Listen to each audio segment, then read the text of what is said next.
Hi, everybody. Welcome to Underground Science. I want to thank everybody for showing up, and our guest tonight is John from Curse the Bell Witch, and Hi. we are really excited about having him on the show this evening. Thanks Uh, for having me on. we appreciate it. Believe me, I was so excited when I got a hold of you, and you got right back to me. And a lot of people don't do that, but that was really great. Um, One thing I can say, your show was different. It was different than most of the paranormal shows that are out there. It was more organized, I should say. You weren't running around in a bunch of areas just hollering at people, trying to get reactions from spirits and so forth like that. It's y'all were methodical on how you went about that. I mean, a lot of people have asked me about how you set that up. So can you go into that? Well, we approached it, of course, prior law enforcement. My friend Chad, he was also law enforcement, so we approached this from an investigative method.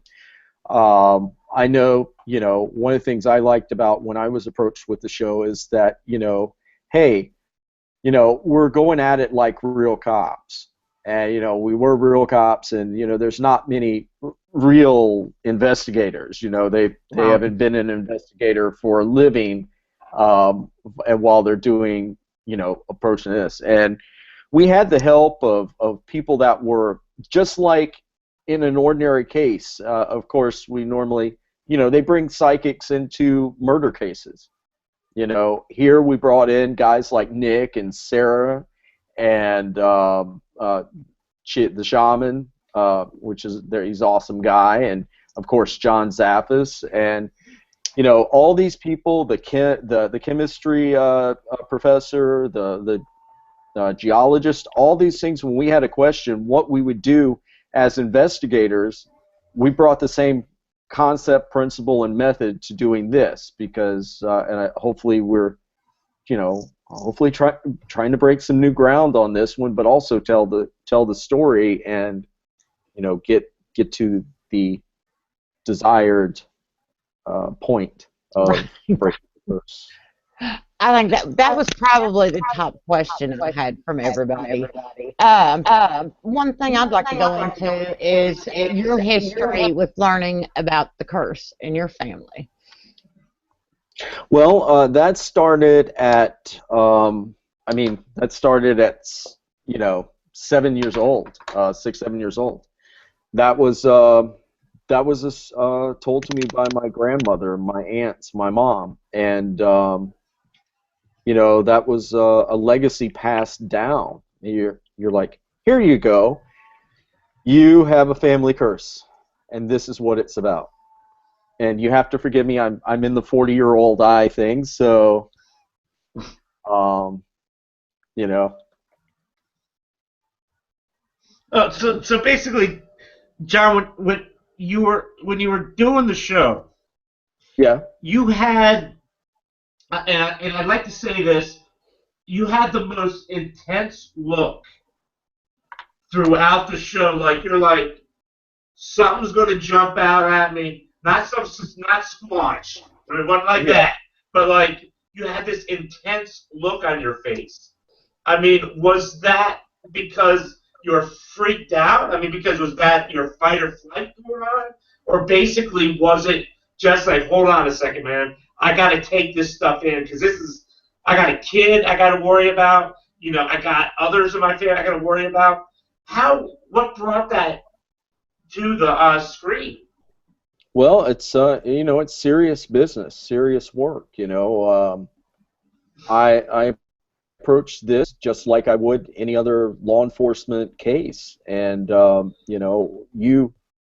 if you were on the other side of me interviewing you or talking to you as a law enforcement officer, you would definitely see me serious. And but there's a lot of stressors involved in this because once again, I'm one of the few in my family that was law enforcement and military background, stuff like that. So, and this comes from my mother's side of the family, my southern side. My other side is from the Boston Massachusetts area. So, which is funny, and it's weird. My grandfather actually lived. My dad grew up in an area, Old Salem, Oh, cool.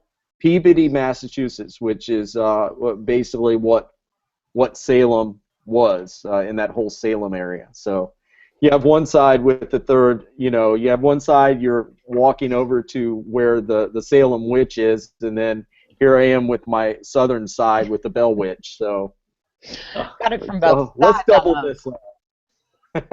Um, That's one thing I don't think I've brought out anywhere. So how did the idea for the show come about? Did you get approached on this? Is it something that someone found out that maybe you were going to be looking into it, or how did that go? well, yeah, this has been with any show. There's a process that's Right. involved getting it to the air. They did approach me and said, look, we because of your background, and it's kind of well known that we would like to help you look into this. Of course, with anything, you don't show up with a whole bunch of cameras, in your ordinary day life. So, Right. but I definitely don't want to ruin the mystique in that respect, because it was It's like a journey they're helping you get on with, and you get to put maybe more into it, or get to bring other people into it that maybe you wouldn't have before. yeah. And I chose Chad to come on the show with me and come along with me on that one, because we served a year in Iraq together. So, and we've been good friends for like 13 years, and well, more. And who better to trust? Right. I mean, and you can tell from different parts, different things happening, you driving down the road, though. And it's just like you kind of spaced out a little bit, and he's like, pull over, you shouldn't have been driving. I mean, you can see that he's, there for you. Yeah, I'm a bad insomniac sometimes, so Well, I get going and I don't stop. I'm just basically one of those driven personalities. Once I get on something, I stick with it to the end. So, but yeah, Chad was invaluable on this, and you never know what the future may bring. So, I think I've been interested. This curse has got me interested in others. So, because I've actually studied a lot of other curses as it would apply to my family legend and curse. So, Hey, it's an interest. I have a question there, John, real quick. How much of the curse, from what you read, because you know how history changes, and especially when you're dealing with oral history, a lot of that, the Bell Witch from the start would have been oral history. How much of it do you believe? Yeah. How much of it? I don't mean to sound loaded. I'm not coming off as trying to ask a loaded question. I'm really not. But Yeah. how much of it do you question sometimes, and how much of it you go, this is real? Well, I mean, once again, law enforcement, I question everything. Until I get the facts in front of me, and that was part of the show, and part of this journey was going to change. Somebody actually mentioned this was one of the first comprehensive investigations into this, besides just showing up and looking for. Yeah, this is not a ghost show. That's the thing. It's not a ghost show. We are looking for, it's more investigative and history and things that happen while that happens. Well, that's another story. But yeah, I mean, I question everything until I get cold hard facts in front of my face, and I go over them and I question them. I question this whole thing like it was a suspect. You know, I have a case to solve, and it carried us through. You know, you guys watched it. We enjoyed it. I've got a question. Is there a Sure. reason for season 2 to come along? I would hope so. You know, I've been incredibly interested in looking. Of course, with this one, you know, I don't know. What's your opinion? Did it feel solved to you guys watching it? No, it felt like maybe there would be more going on. So that's. I like the way it ended. I like Yeah. how that was done, but Spoiler. Yeah. it left you hanging. You do not know, and you know, and there's nothing out there on the internet I've seen that says, yeah, it's solved. It's, you know, where anybody's come out with any spoilers, or you know, anybody who may have been on the crew has said anything, because I did look for that. So Yeah. that's, you know, I thought, ooh, maybe there's going to be a second season, and you know, maybe it'll go off in a little bit different direction, or. Also, what you kind of wonder is, there was probably, since, you know, people don't realize when you do TV shows how many hours of actual footage of being filmed and being in front of the camera for just a small amount of, like, an hour's worth for A&E to put A&E, if I'm correct, right? To Yes.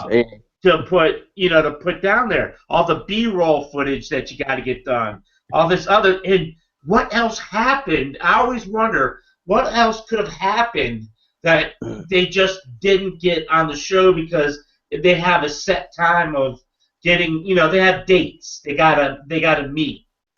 Yeah, this was like a 2 months. I don't want to destroy the mystique of anything, but yeah, it was extensive, and I have to say, and the crew that we had along with us, they were just the producers and the crew that did this for us. And I got a chance to work with them. It was is outstanding. The the DP on this one was just I would hand him any movie any day. He was an artist, and but it takes a lot to capture this, and there's some things in there. I think there's a couple of very strange things I don't even think that made the show. That was even, you know, there's certain time limits you got to go into to getting it on. I had once it got to the network, I was kind of, you know, I did what I did, and they did what they did. Right, they take over after So, you're done. yeah, they take over after I'm done, and they do the you know, the technical stuff. I'm an ex-cop and an investigator. I'm not a filmmaker. Well, kind of. But I kind of fell into that. I don't direct. I do appear on other things. I know some people have seen me on other programs or whatever. About 8 years ago, I kind of fell into the industry. I went out to Los Angeles. My dad was passing, and I worked a private military contractor, and I just kind of fell into the film and TV side because it was there. Right. Started as a weapons advisor, tactical, you know, working with some of the actors, and they're like, well, why don't you do this? I was like, okay. It's a job, you know. I've worked everything from being a Navy corpsman to EMT, law enforcement, work, you know, patrol, narcotics, state. I mean, all over the place. Worked investigation. Said also worked private investigations too, as of late, and just come from the old school way of thinking, you know. Do something interesting, do a job, and this is kind of one of my investigations. That's Sure. Yeah, go ahead, sorry. that's cool, because what about that one scene where they were busting you for, was it trespassing? remember you guys were out like looking for the homestead. Now, Yeah. was that more set up, or was that you actually got busted for trespassing? I got to ask that to a cop. Well, I mean, it was a great scene, but I was just curious. I was like, damn, they're cops and they got busted for trespassing. It's kind of funny, but well, I don't know. there's no, I didn't see a trespassing sign, and until that's my, my family land, down the road, down the line, not mine, but yeah. And on top of that, I have to say I'm armed 99% of the time when I'm out in public. So because of not only what I do as an investigator, but also I've put bad people away for a living for a long time. Right. Sometimes they come back. They come back on you. So you have to and not to bang the drum. I believe in that particular freedom that we should exercise it as much as possible. Not to the point where you're sitting in a national park with and asking for snacks or anything, but to the part where if you don't have a problem and you're not a convicted felon, you should have a gun. Oh, totally agree with that. Yeah. And walking up the land, and then all of a sudden we come across the caretaker farmer. I was like, oops. It's not trespassing technically till they tell you to leave, and then you don't, or they have posted trespassing signs, and so I was like, I don't know, are we trespassing? Well, we got to see, Yeah, So no, see, that's like in my area. If it's not posted, you just go right along. He does not understand that from where he lives. I'm in an area. Yeah. John knows where I live. I mean, my area. Yeah, I know. I know your area. You can mess up pretty easily. It's like Los Angeles. That's a difference. I spend a lot of time in the Biloxi, Mississippi area now. But yeah, Los Angeles. Los Angeles, New York. You can do something and mess up pretty good innocently. Where one of the things I found being a cop is where a lot of people are one stupid mistake away from being in a lot of trouble, and you never know when. You got to use common sense as much as possible, but common sense is not common virtue. Yeah, very true. I got we call it in this area for paranormal investigation, brick and ladder technique. And since you live in the city, I'm 2 for 3 right now from going to jail for trespassing. One was on a battlefield, and we lied to the park police guy. We're like, listen, we were taking that trail and we got lost. And then he's like, well, why is your car parked right there? We were actually trying to find a way to kayak in to do a paranormal investigation in the back way at night. And so I was like, here's my ID. Lucky I have no priors. I've never been arrested in my life. And then another time I was at a sanitarium, and all of a sudden some redneck from hell near Baltimore comes hauling ass in his pickup truck. I'm going to call the police. I'm going to call the police. And I'm sitting there going, well, I'm trying to figure out, well, I'm trespassing. It is posted, but I haven't gone into any buildings, nor was I going into any buildings. Yeah. And then he tried to tell me it was illegal for me to take pictures of the building. And I'm going, dude, I will go to court on that one. But yeah, and after I got talked out of that one, and after that I learned my lesson. Yeah, definitely don't lie to the cops, because that's what gets our little cackles up when we start hearing people start lying to you. You're like, oh yeah, this is where the fun begins. He's just got to be rule. I'm working on training him on that when I take him out around here looking at abandoned places. He just, he's got to learn. I get a little paranoid because I'm used to an area where there's too many cops. There's cops everywhere. In my apartment complex, there's like 3 cops that live next door. I feel safe. Don't get me wrong. I feel totally safe. But when I'm out in the country where you live, John and Lynette, I feel so out of place. I feel actually where I live is it's like a beach. It's on the coast, so it's like Florida more than what you would think Mississippi is. You know, everybody has the impression of Mississippi about being like Mississippi, but it's more like living in Southern California or Florida, Southern Right. Florida. A lot of people from my area will go down there for vacations, rent houses, and do different things like that. Uh, I know one thing that I always thought was great when you did it. You kept up with your son. I mean, and you made that a part of the show, so everybody knew you were definitely a dad, no questions about it. And I thought that was I thought that was great. But how did he feel about doing that? Did he get a kick out of being on the show? Yeah, he's kind of hot and cold. You know, I'm used to being in front of the camera and you know being in the public eye, and he's kind of hot and cold with it. He's a little bit more shy than me, especially at that age. Which I told him, I was like, you know, God, I wish my dad would have been on TV when I was 14. You know, I think it actually garnered a little attention at school or different places he's at, especially I think from a cheerleader. So I mean, so they're like, oh, he's cute. I was like, yep, that's my boy. But I've got kids that get mad when I post their picture on Facebook. So.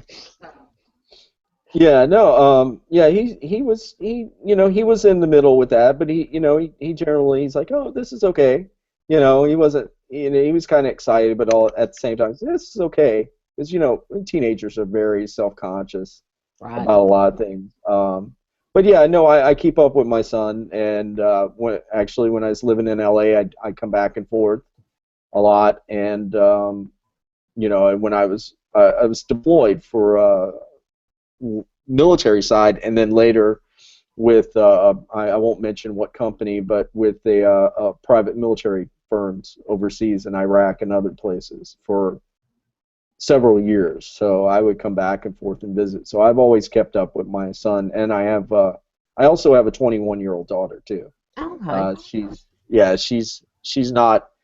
She's like, I don't know if I want to be on TV, so so she's like, kind of stayed away from it.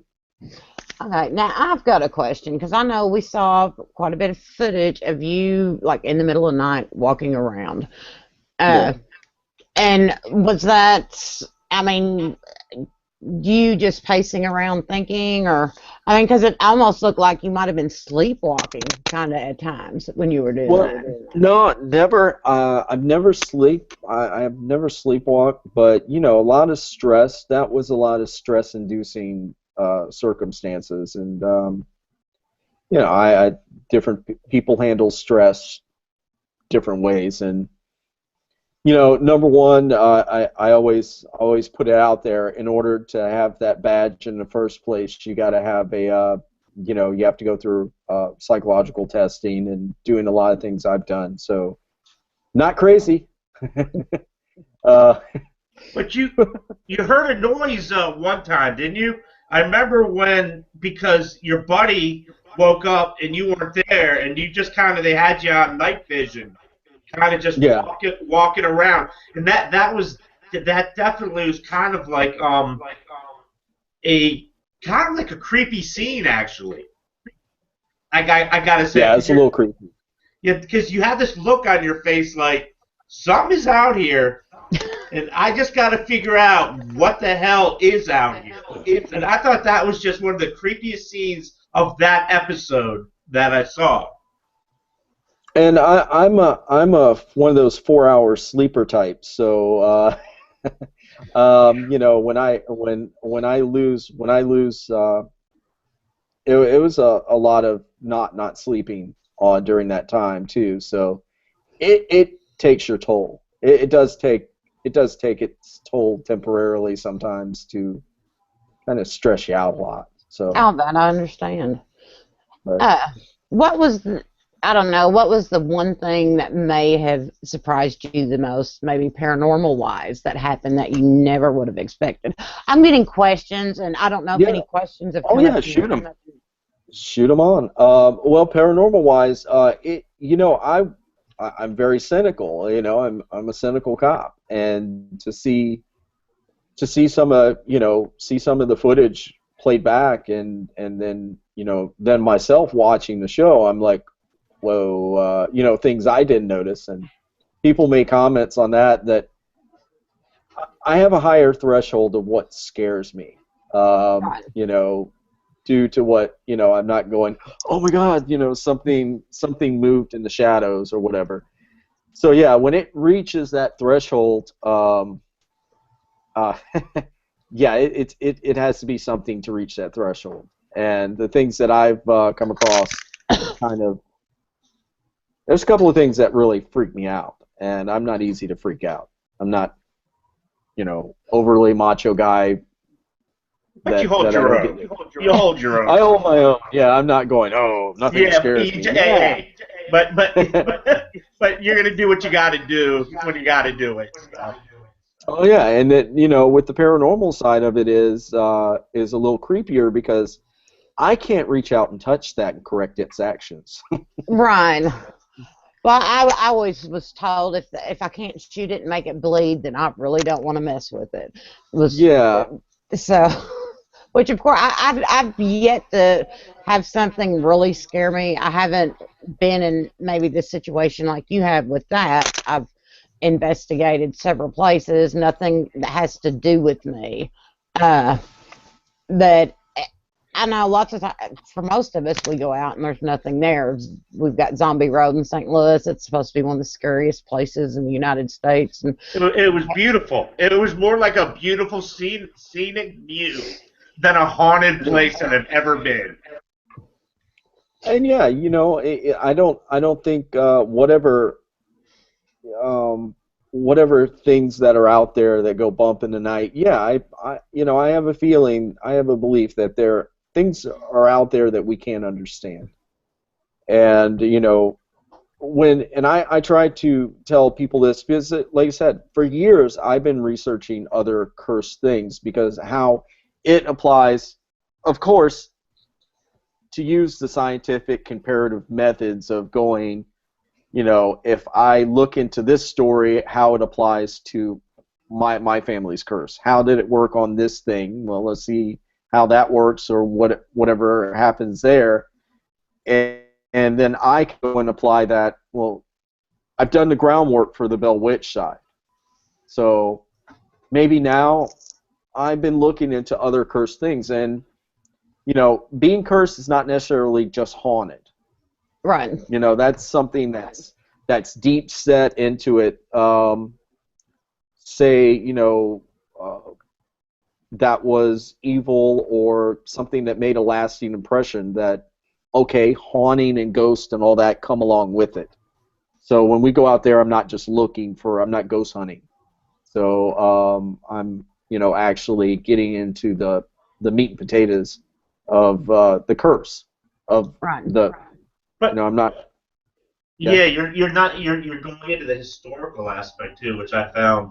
That's why I love the show so much too, is because the history. But then you go, what ruined the whole curse thing was that little time period where Donald Sutherland decided to star in that movie that kind of really screwed the whole thing up.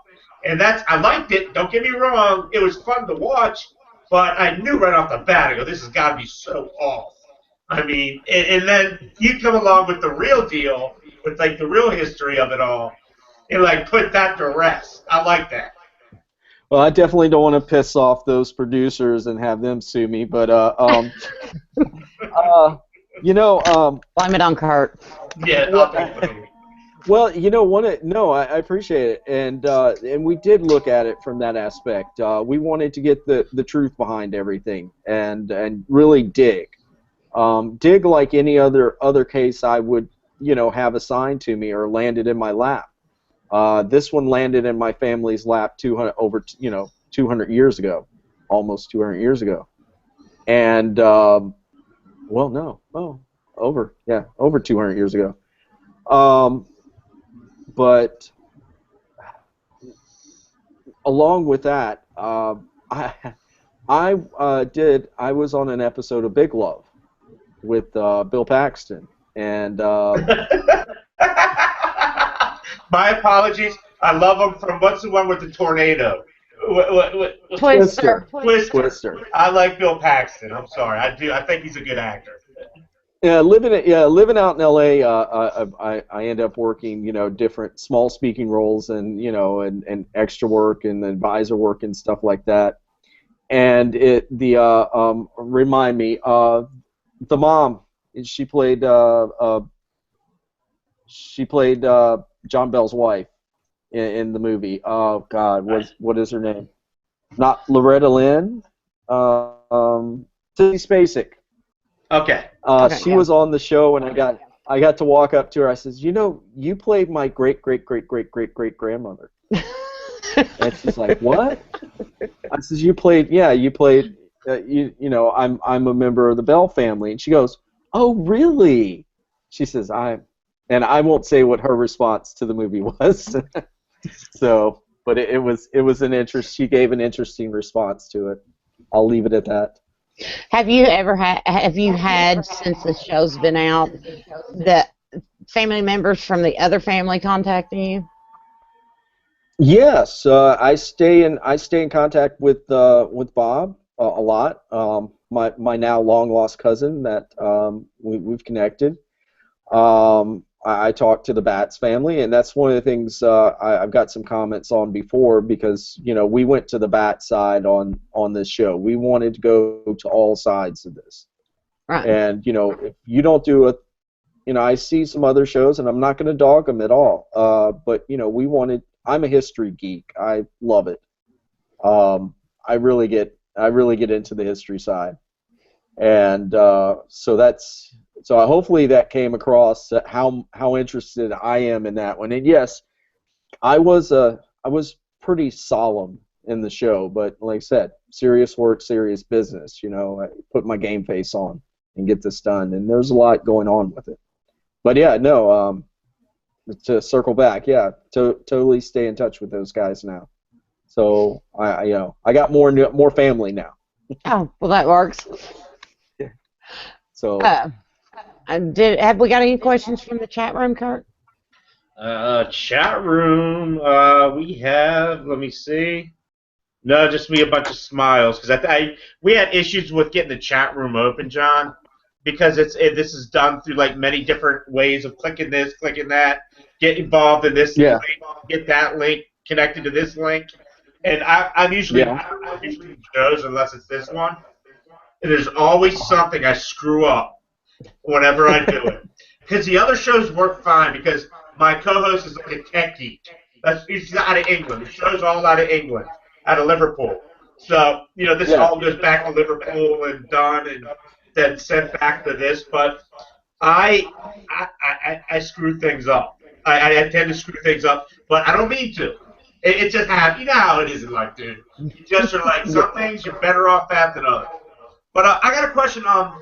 There was a scene where you guys were using ground-penetrating radar, if I'm correct. Yeah. Okay, and they did find something there, which all of a sudden you go, I want to see if it's a body. Come on. And the guy goes, it could be a body, and then boom. They produced, the editors just cut that off and put it on to something else. God, what the hell did they find, dude? Can you say? Well, you saw. Let's see. Which part was it? The where the marker stones were, or that would have been they're around their house, right? Where their markers. Oh, where the tree was. I think it was a tree or somewhere where they saw the indentation when they were doing the read on it. I was just, because I'm a geek. I'm this history geek too, and I'm looking at this going, I want to know what and then all of a sudden they cut it to something else, and I'm going, damn, he said there might have been a body, and we don't even get to see it. And I thought A&U was like the channel to show it. It was just so damn cool, dude. Yeah, 48 hours, Yeah, that's what it was. I was sitting there going, me and probably every other person that's a history geek doing the same thing, going, come on, man. Say there's a body, dig it up. Show us a body. Show us a body, yeah.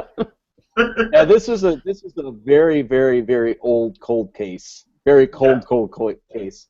That area, we did find a piece of bone, and we did find some other things. And in that area, there's a marker where those markers were. It was, well, of course, I'm not digging into that area, especially finding out what those markers were. It could have been something. I mean, they would have to excavate that. But the moment they did that, portion, the archaeologists would take over. Yeah, that's So, Standard County right there, taking over that. Yeah. Yeah, and but it could have been, could be, don't know.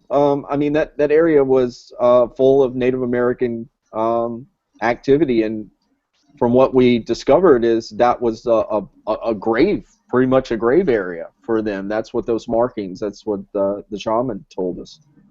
Well, that alluded to. And Willie Windwalker. Yeah, we've had him on our show long yes. time ago. Yeah, we've had Willie on a long time ago. So yeah, but yeah, he Cool guy. So that was interesting because you think of the curse. And, I mean, you figure.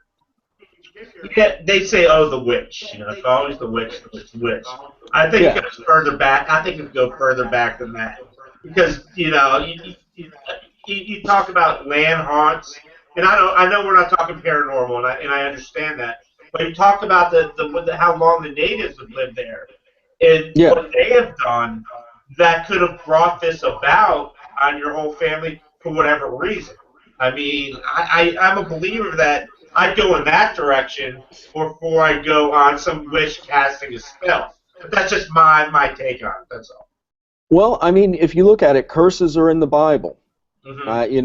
I'm not a Bible thumper or anything, but I do have, I do believe and I do have faith, and I'm just not one of those people to push it on other people. But I mean, it's in the Bible.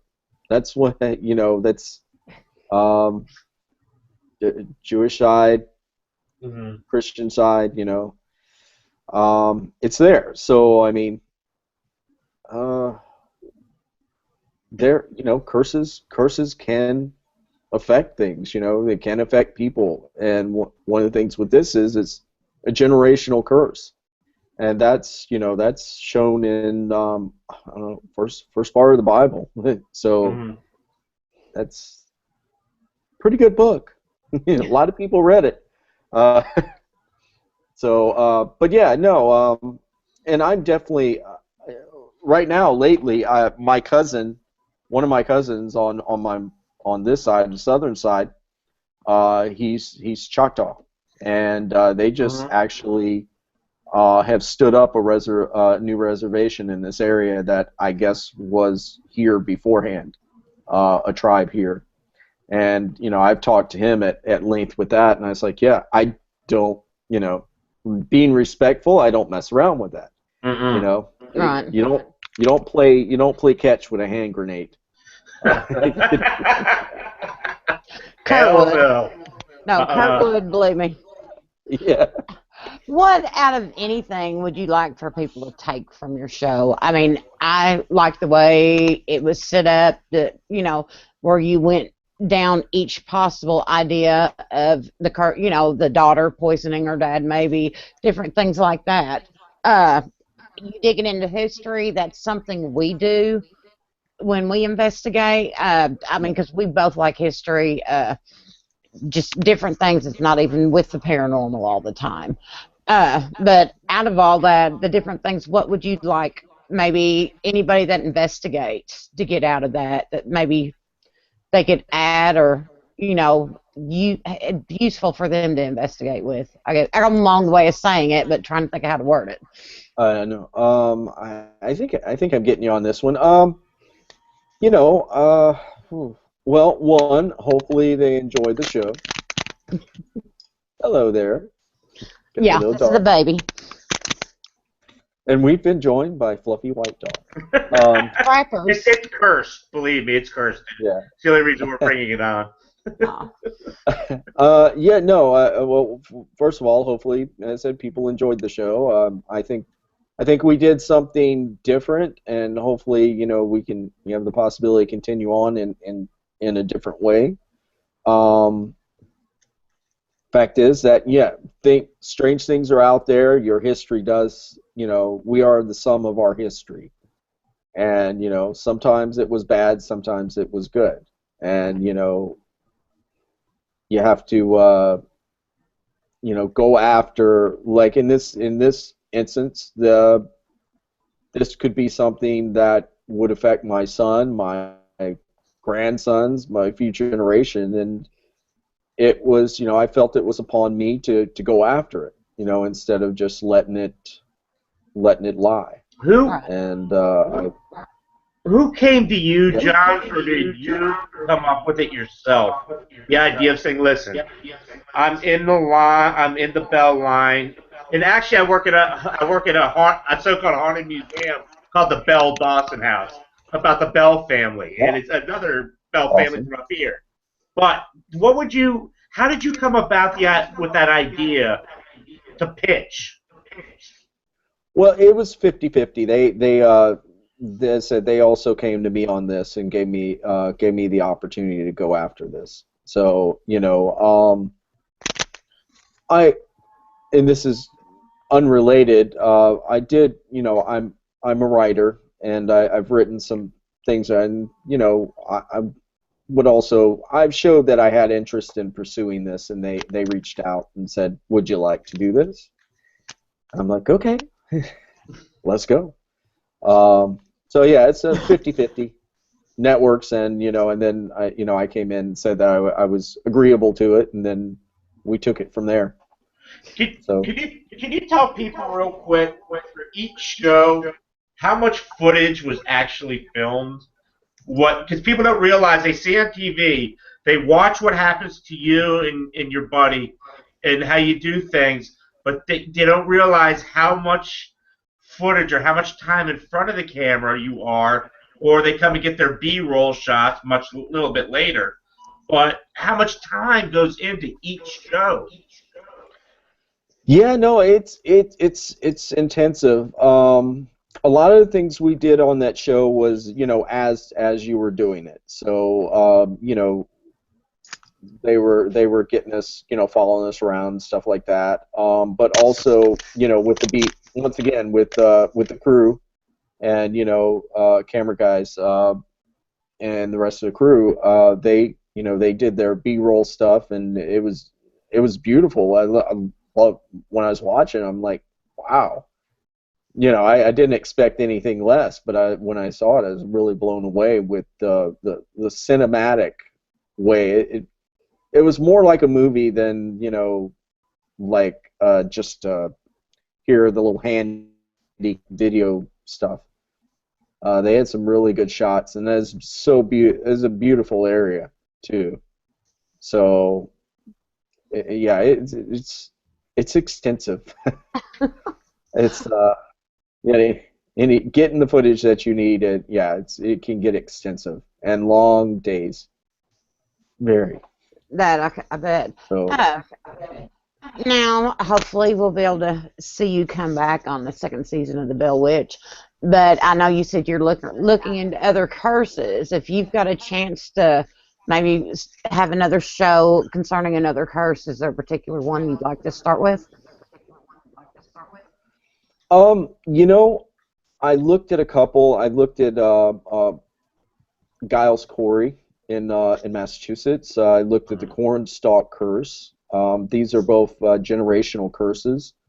And what would be great is I know there's people out there without famous curses, that maybe they want that looked into also,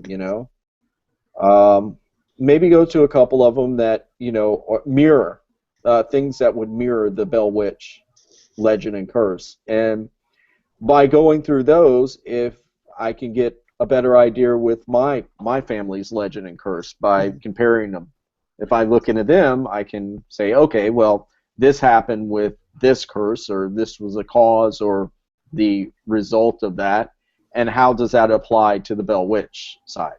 But what you're doing, John, also, which I applaud you for, is you're actually, believe it or not, whether you're in front of the camera or doing this off camera, you're a storyteller, and storytellers are dying out in this country all the time. And as in the curse or the Giles Corey curse or anything else with that ability, I mean, I applaud you for that.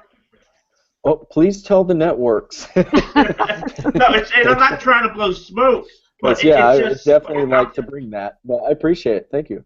Well, it's something we don't get to see a lot of anymore. I mean, Dallas, who's usually my co-host, he's a folklorist, basically. He can go into a story, and it's, similar to what you can do.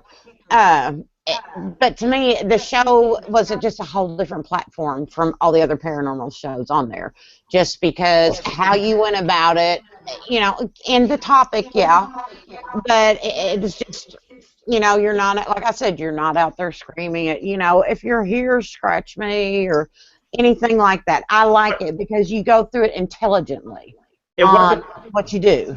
Yeah, and it wasn't meant to be paranormal either, which was cool.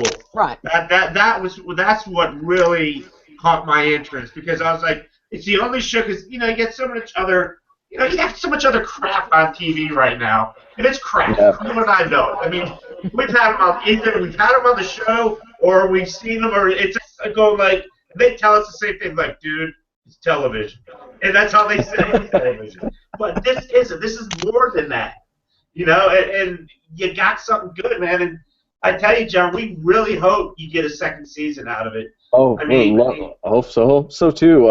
And I definitely wanted a show that I would watch. I'm kind of picky on what I would watch too. Right. And I wouldn't want to do something I wouldn't want to watch either. So it was something I was incredibly interested in, and that hopefully that shown through. But yeah, no, I mean, if going after other things would be a great thing. But yes, telling the story, I mean, that's, if you look at your movie and your TV series and your scripted side, it all started around a campfire. Before we had TV, before we had books and whatever, there was somebody that passed that oral history on, and sometimes TV spoon feeds people too much instead of letting them, engaging them with that and telling that story and getting them involved in it and drawing them in. But as I said, this drew me in. Yeah, this drew me in. So. But one thing out there too is I've noticed is it came to you. You didn't come scratching at their door going, put me on TV, put me on the show, put me on this, because a lot of people I've noticed, this isn't paranormal. I want to tell everybody, this is not a paranormal show whatsoever. But in the paranormal world, in comparison, you got all these people that are wannabes. I want to be on TV. Like, I'll flick TV on and going, I knew that guy before he said he was a medium. I'm going, this is ridiculous. This is ridiculous. And it's just, dude, you got it going on. But on that note, John, what do you have to plug right now? Because we're getting ready to close up shop. Well, right now, I may start. I've been asked on doing appearances here or there, so I may start doing that. I'm still doing cases. I work. I still have a regular gig, and I go around doing investigative cases. Possibility that I could be doing some, if I do or do not do this the next season, I could be doing things on the scripted side, possibly. And I'm a writer, so yeah, something to keep me busy, pay the bills and keep me busy. So pretty simple on that one. Go ahead, Lynette. I was going to say, with your knowledge of curses, maybe a book or two on curses would be great. Maybe not specific. You could do about particular curses, or maybe just think up one on your own and stick a good story with it. Yeah, I would, far as the docudrama side, this would be the only thing I would do, is continue on this line. I don't think I'm really interested in any other than a traveling drinking show, maybe. But Booze Traveler.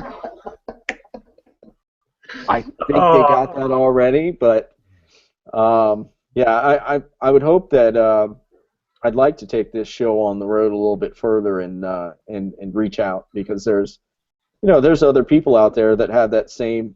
I would think there's other people that have that same history out there. Right. That they feel that they have a curse that has affected their family, and hopefully it's in New Zealand where you can do surfing and. But Absolutely. Not to get too picky on that.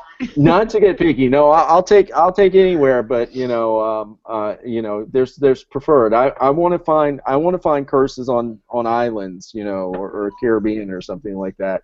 There has to be them somewhere. So Maybe in Louisiana in the swamps with the gators and mosquitoes and. yeah, that's there's actually one or two out there, because I looked there. So far what I've gathered is anywhere from 30 to 40 different cursed legends and over the years, because like I said, I'm in one of those situations. I was legitimately interested in this and driven on this, so there's a lot out there. Marie Laveau being one of them, I guess. I don't know. Yeah, I think there's well, like I said, Giles Corey, the cornstalk one.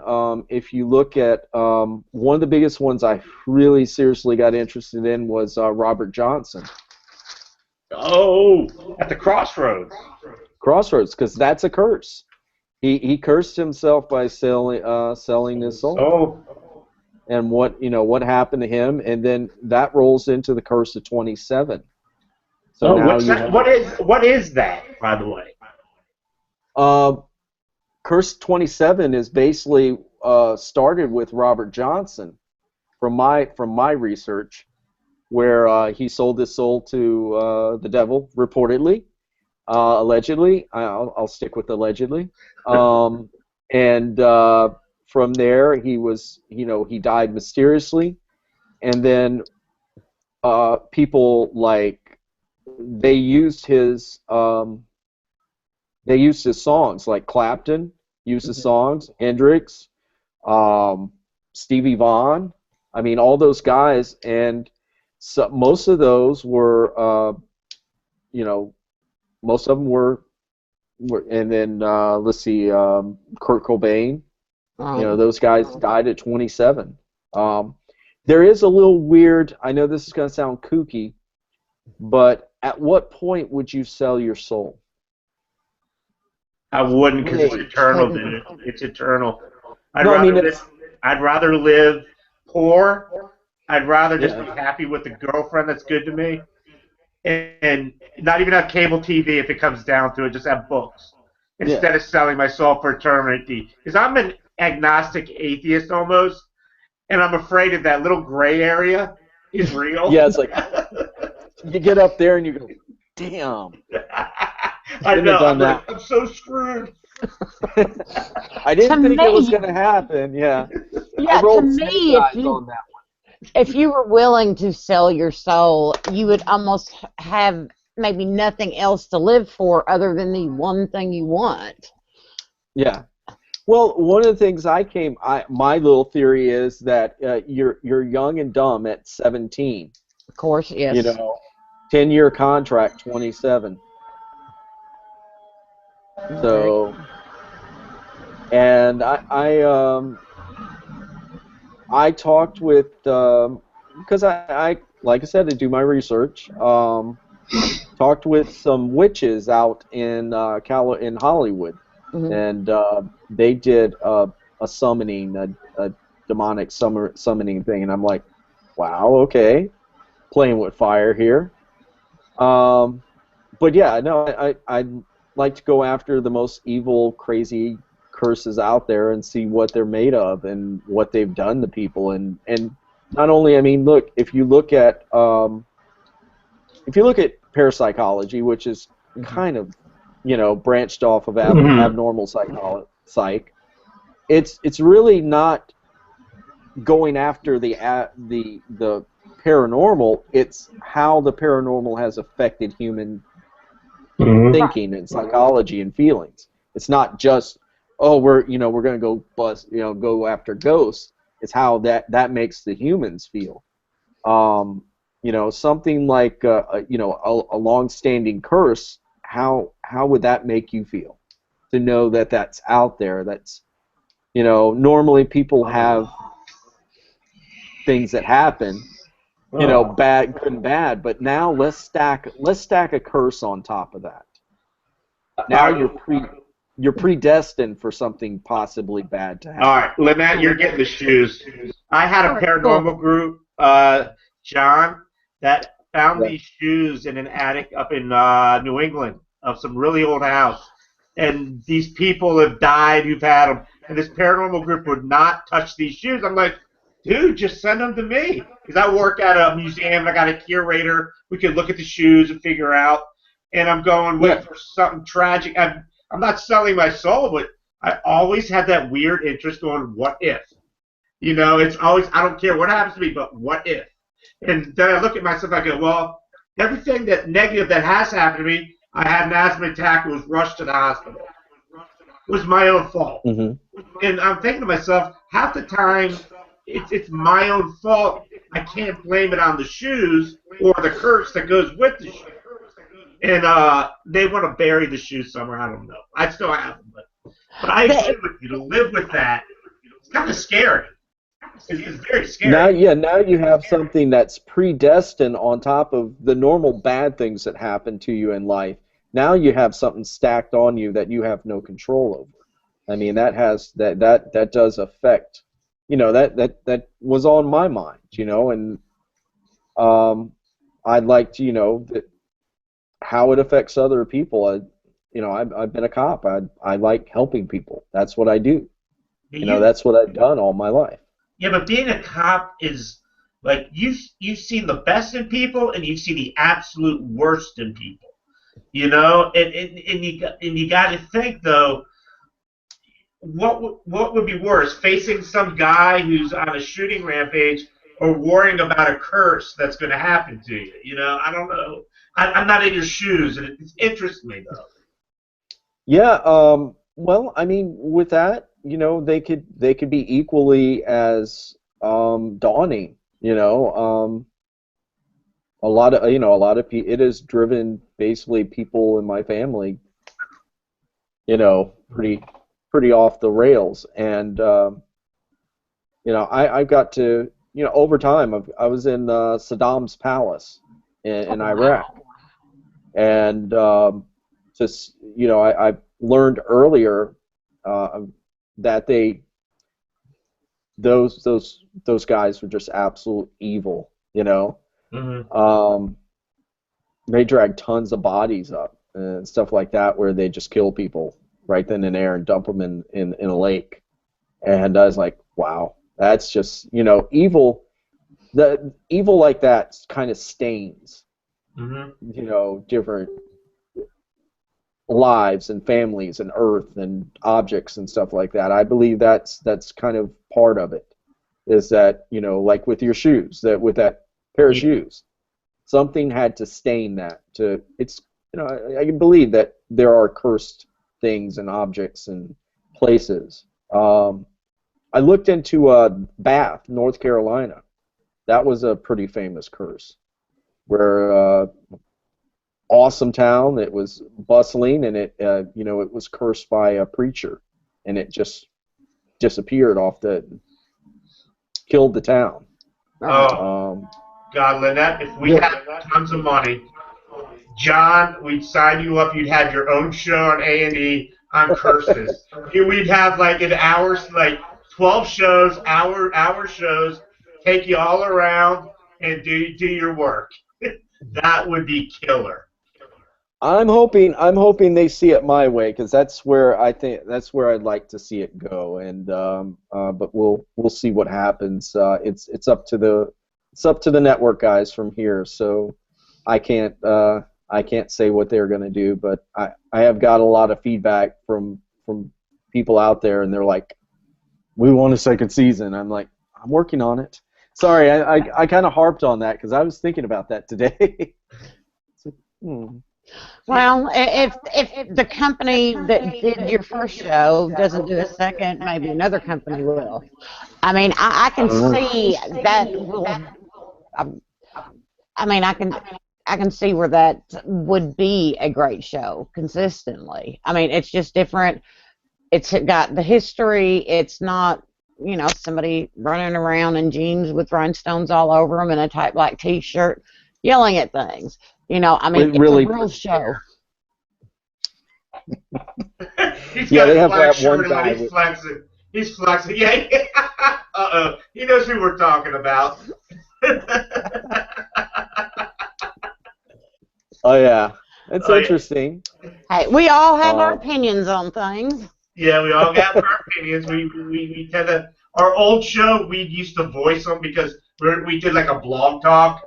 Oh my God, it was a nightmare. Yeah. We would just anybody and everybody was fair game, and then we got video. We got going on video, and then we're like, we change. You know, off air, yeah, we kind of joke around and stuff, but on air, it's like, let's focus, let's knock this out, let's make this as interesting as possible to the best of all of our ability.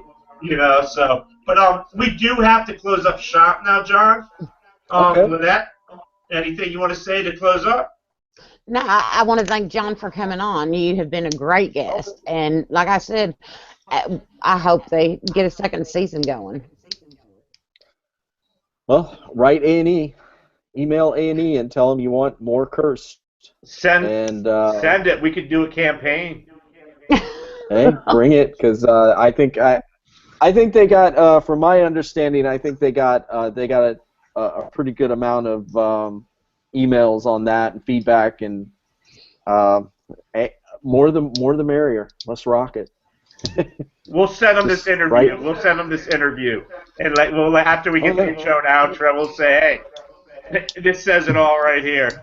Okay, guys. Well, I do want to say thank you very much, John, for coming on, dude. Well, thanks for having me on. Totally awesome, and everybody else, have a good night.